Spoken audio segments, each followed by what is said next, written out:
Today is Thursday, February 25th, and the title of this rant will be Donald Trump, Right-Wing Authoritarian and Social Dominator. Now, as we come to the realization that it's definitely going to be Trump, because he's going to trash Rubio all over the place.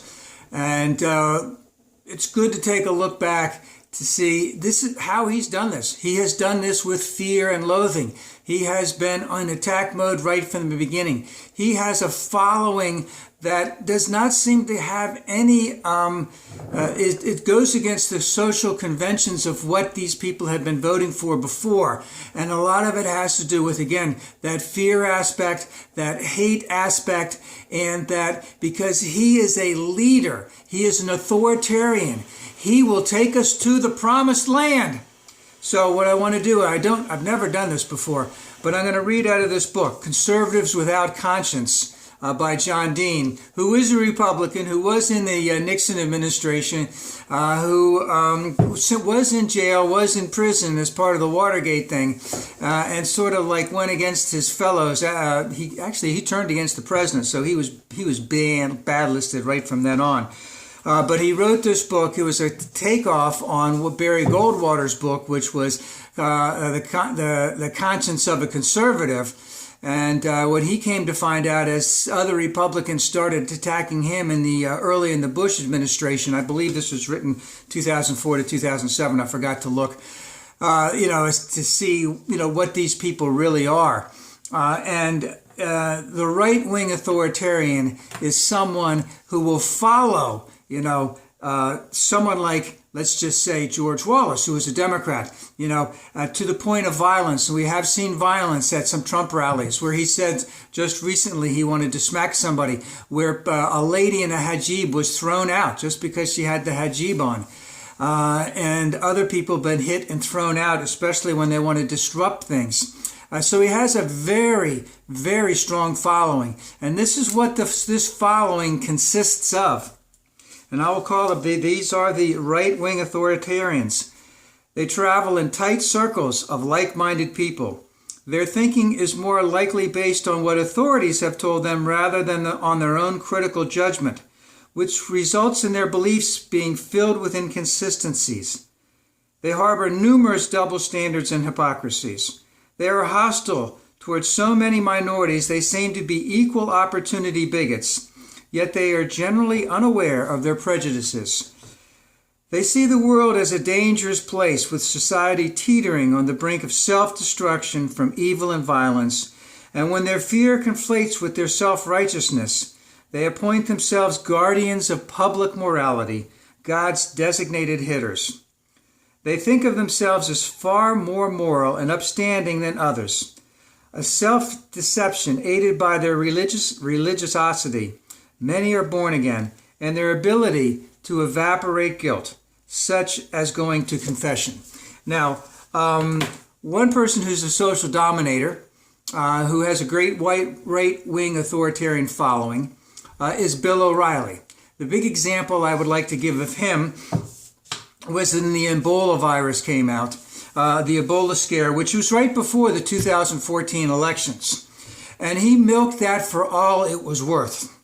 And he got up there and he named the head of the, was it the Food and Drug Administration?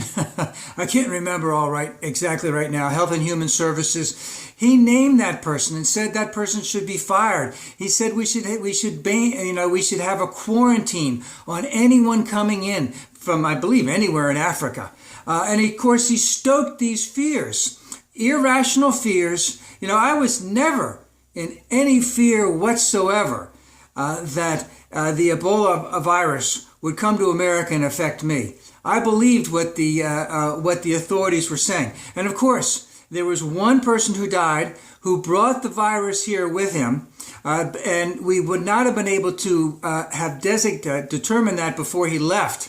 I don't know which African country was in the west coast of Africa.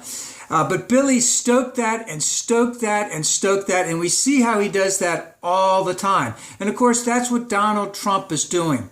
And what he's doing is he's giving credence to these people who harbor a lot of these fears, and now they have someone that they can follow. They're willing to, let's just say, act out on those fears, as we've seen one or two cases where people have listened to Trump and then gone out and committed some type of hate crime.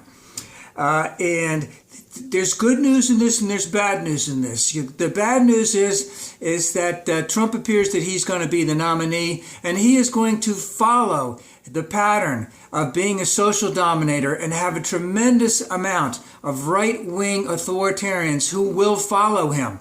And as it had talked about, a tremendous amount of racial animosity, a tremendous amount of self-righteousness, a tremendous amount of believing in what authoritarians such as Donald Trump and Bill O'Reilly say to them, and a willingness to commit violence based on the fact that that authoritarian, meaning Bill O'Reilly, Donald Trump, encourages that, because we are fighting for our lives. And of course, they're in very tight-knit circles. They're in, just as the sovereign citizens, mostly white, mostly living in very rural areas in the western United States. They live in these tight circles. And of course, I've seen this a couple times. I've been out with, on several occasions, I've been out with just white men.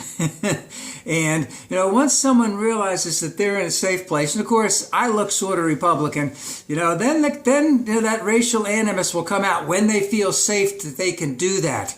I remember I was working 40 years ago in a major eastern United States city, and I was working in a restaurant a couple blocks inside the city line, and someone there who was at that time my age, in the 60s, came in and indicated that he and his wife, they won't go they'll go to this restaurant, but they won't go any further into the cities because they have that SBM fear, the scary black man fear.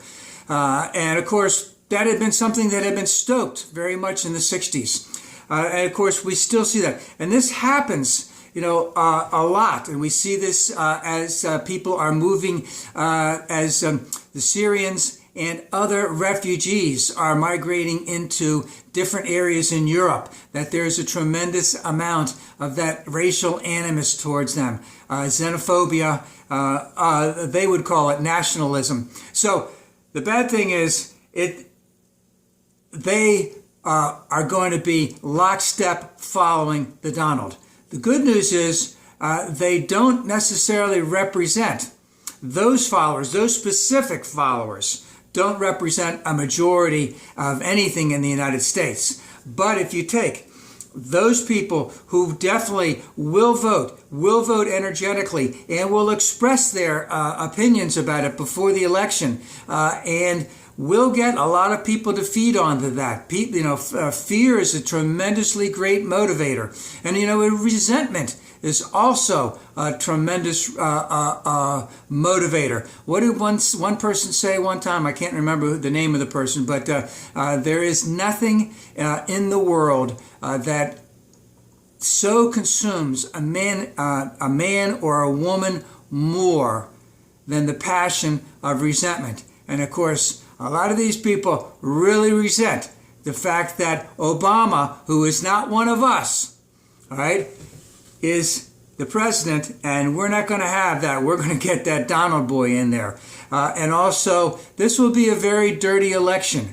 Regardless of whether it's Donald, regardless of whether it's Hillary or Bernie, it will be a very, very dirty election.